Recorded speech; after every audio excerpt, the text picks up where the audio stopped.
Tonight's episode of Cooking with Sebastian is brought to you by Ridden Furniture. Always the best punchlines with Ridden Furniture. And now your chef-licking host with the toast, Sebastian Furniture. Welcome to Cooking Time with Sebastian. I have a jam-packed show for you tonight, starting off with a look at what's cooking.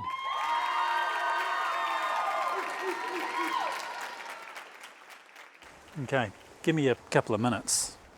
I'm talking to myself. Okay. Well, here we are on the most important day, which is putting the posts in. Now, I'm not that prepared. Two problems. I've got a lot of water in these holes. I can't even see the brick that I put in there.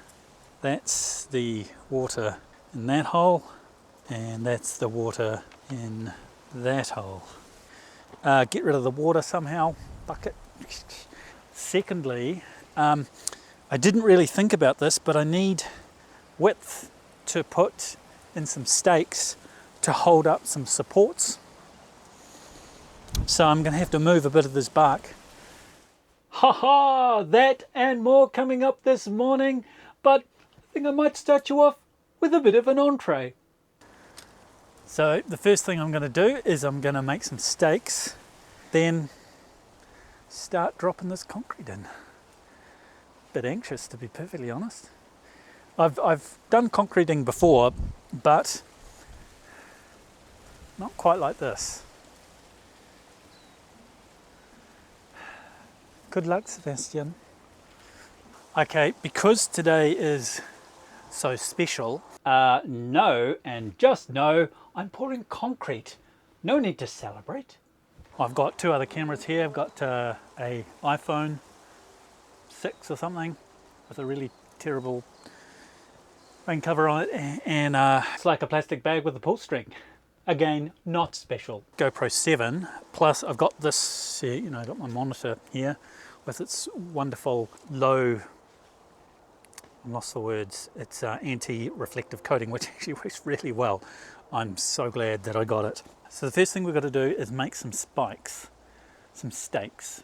I'm just trying to work out what tool should we use, because all of the wood that I've got here is wet. It doesn't matter. It doesn't matter what type of wood it is. We'll just do it. I'm going to talk while I do this because that helps my thinking process. Okay, let's look in. More doing. Now I'm definitely going to need this, so just put that there. Okay, so let's see how high we can go on this blade. I don't think I can cut. Okay, so I can't go the full, but that's okay. So that means 50. Poor man's 50. Okay, so here we are. We are putting together a delicious, delicious steak. Some of our cuts are just divine, but some of them, well, we went a little bit off track. Sometimes that knife is just not sharp enough. You always have to make sure your knives are sharp. And when that knife cannot cut through that steak, stop, take a deep breath, wind something up, and then start again.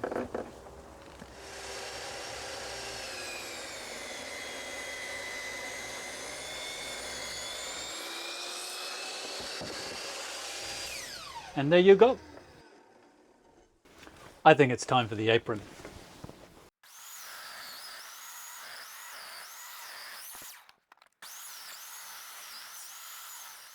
Imagine having to wear this every day.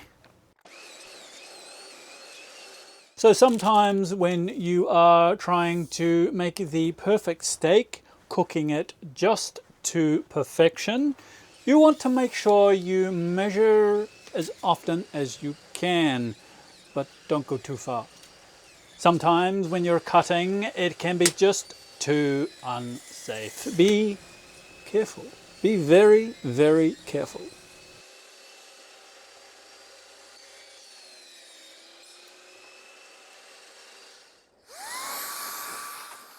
Give that a good blow.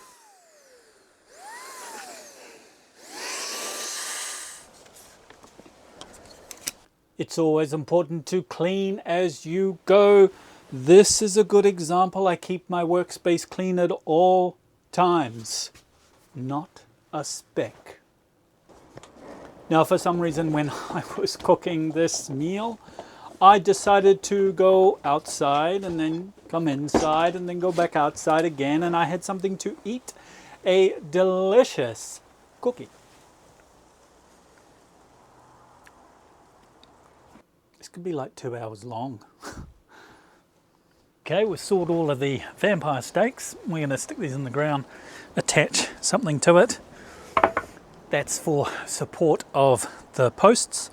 I'm going to empty the water that's in the post and actually set 2 of the posts in there so we can start setting it up, leveling it, all that kind of crazy stuff. We'll try and get 3 cameras going and we'll try and get the right shots. I don't know. We'll see how we go. Ooh. I tell you, it's muddy and wet here. And then we'll get you closer. Closer. I'll cut you closer.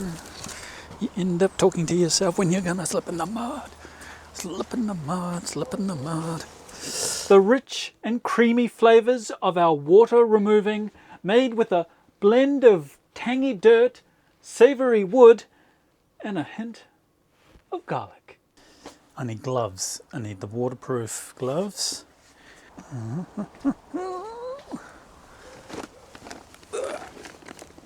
got nothing in my pockets.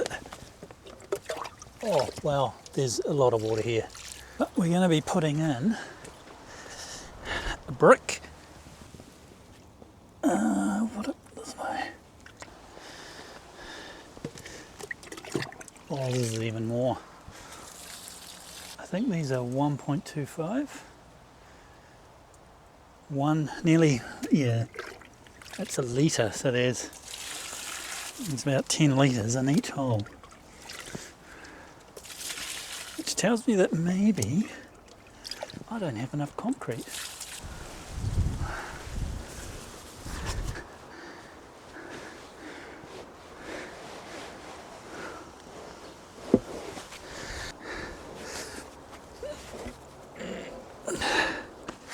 Getting them out is not easy. They're very, very heavy. Now, you at home watching probably know that,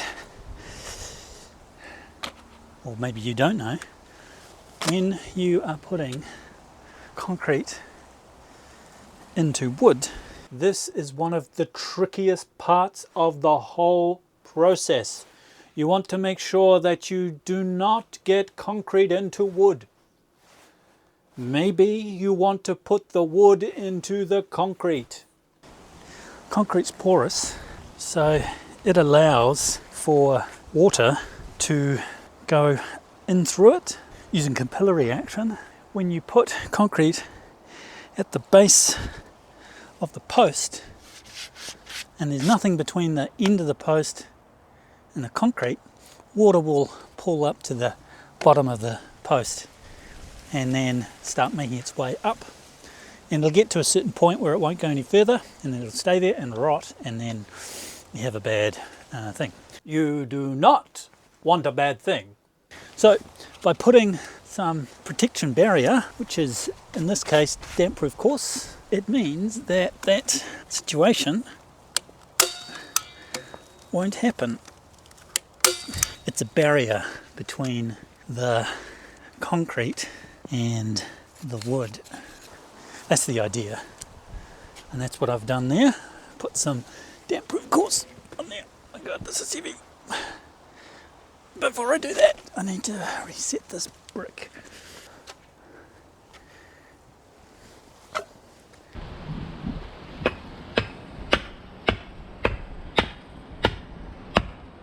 I say try, and I shouldn't really be trying in this scenario. It's always important to get it square and level, plumb, if you will. I love plums. Okay, see how we go there.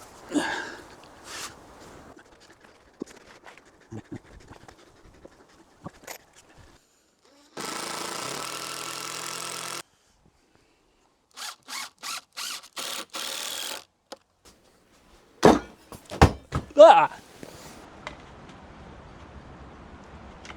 Try as I might, sometimes even the best chef in the world cannot get things completely level. So, what you need is a tool. You need a tool that can help you make the perfect plum.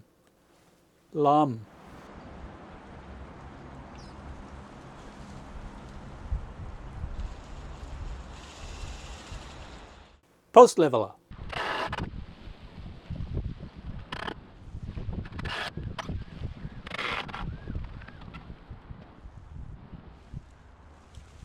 Okay, so this is the problem. I've got this for the concrete, and it can't go in there. So I need to find something that I can stir the concrete with. Oh yes, what a delicious combo. But wait, there is more. I wouldn't leave you out in the cold oven. No.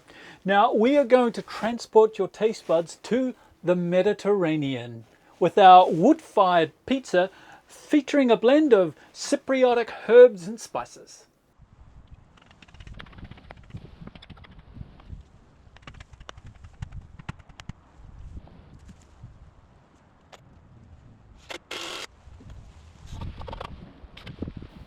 So now we're on to the, well, not even the home stretch.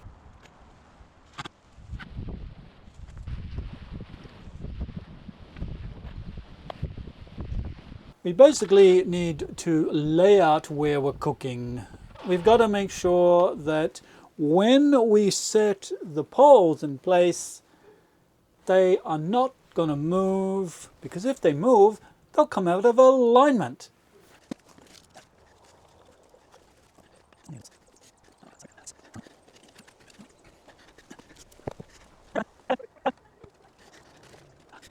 And if you're wondering whether I'm putting on this voice, you are absolutely correct. I can't even remember how it's supposed to sound. And I moved it around and I finessed exactly where it needed to be. Sometimes I stuck a piece of wood and I mixed it.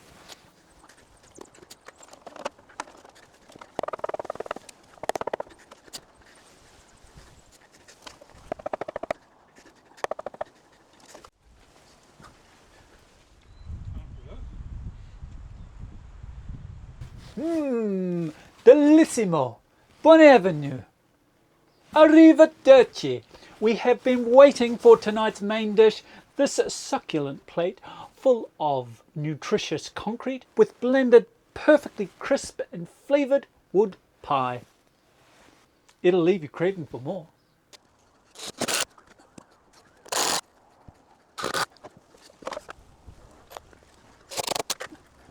While I was doing this, I realized I should probably brace the two poles in the middle. I started off with a little bit of water, not too much, just a little bit, or wet the sides, as it were.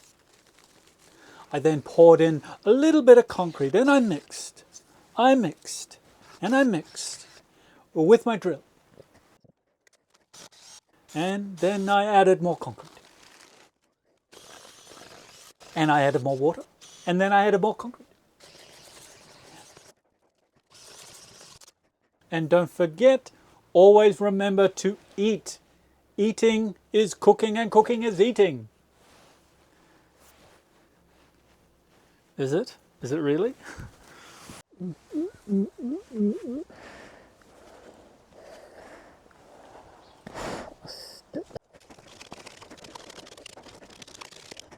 This dance between water and concrete, this can go on for hours and hours. The most important thing is consistency and accuracy.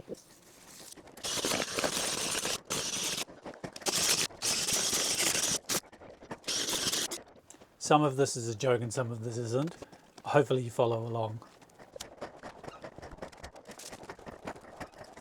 So I had to get a little bit of water in there and then really mix it up. My drill, oh, my poor drill, it did suffer a little bit.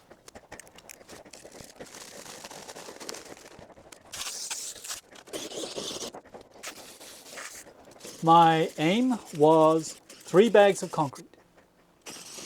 It ended up taking 4. 4.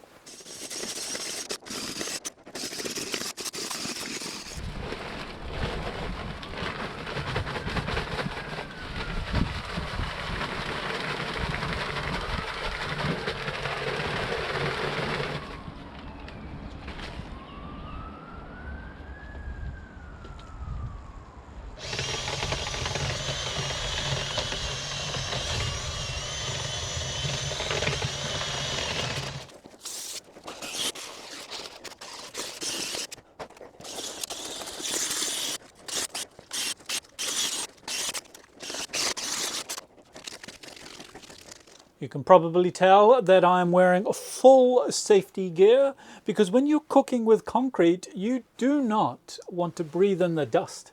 The dust can cause problems with your lungs, and then you cannot eat properly.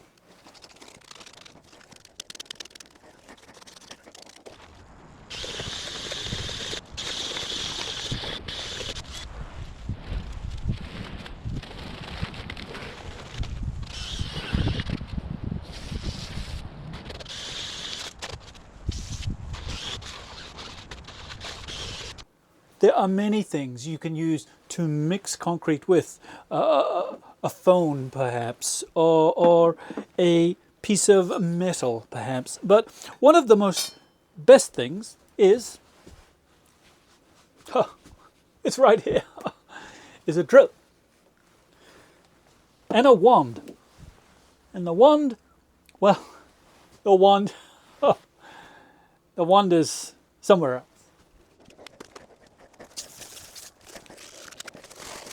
So now we are about to start on our next pole. I was lucky that day. It didn't rain because rain rarely spoils the soup.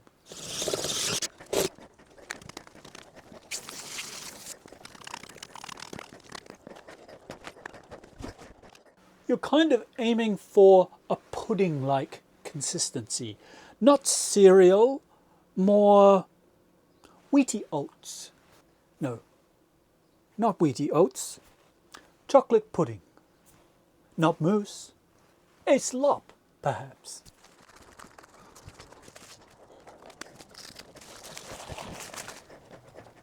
I figured out a really neat trick when I was putting together this soup of concrete.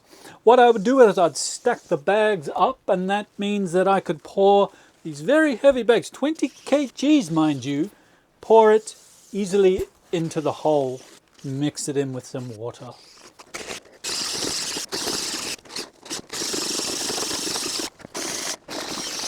It's a very similar dance that people have. We get a little bit of liquid, and then we add something into the pot, and then we get something else and we add it into the pot.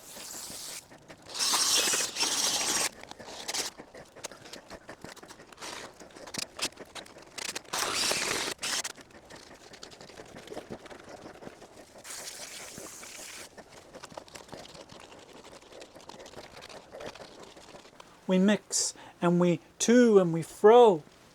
Oh, it's like a dance. I'm cooking and I'm dancing at the same time.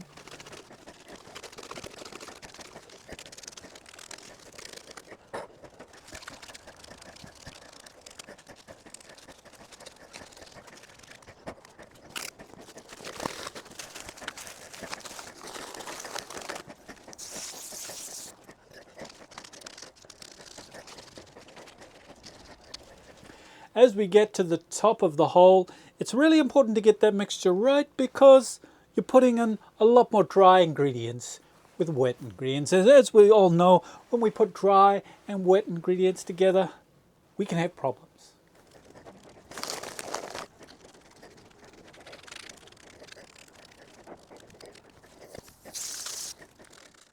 And I'm very sorry, I'm showing you my underwear.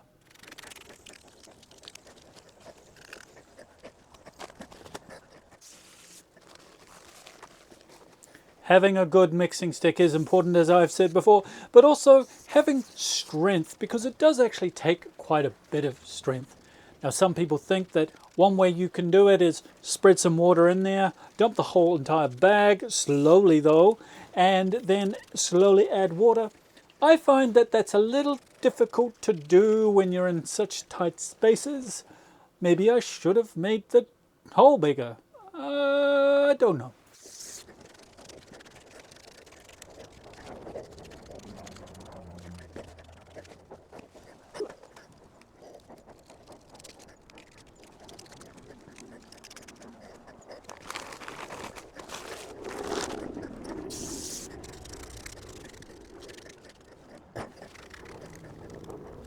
And so here I have finally made the second post. I'm just putting another layer, a icing layer of concrete, so I can smooth off the sides. And I want to do that for one very good reason. When the water comes, and it always comes, it always rains, I want to make sure the water can shear off the sides of the concrete, not sit in a gully or a valley. And this part, very funny.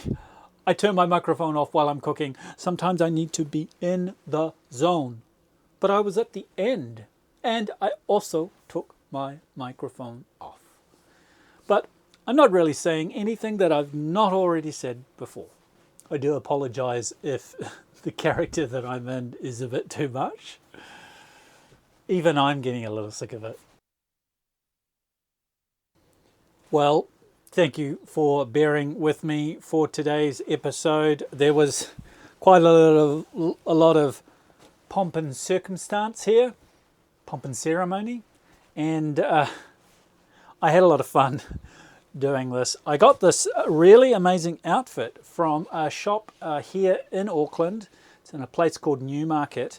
It's called the Chef's Shop. I got this wonderful purple, it's got a little bit of dust on it now, purple apron, and it's the Rin Furniture colours. And of course, I don't know what they call this, a pompadour. Beautiful hat. By the way, the Chef's Shop has not sponsored this.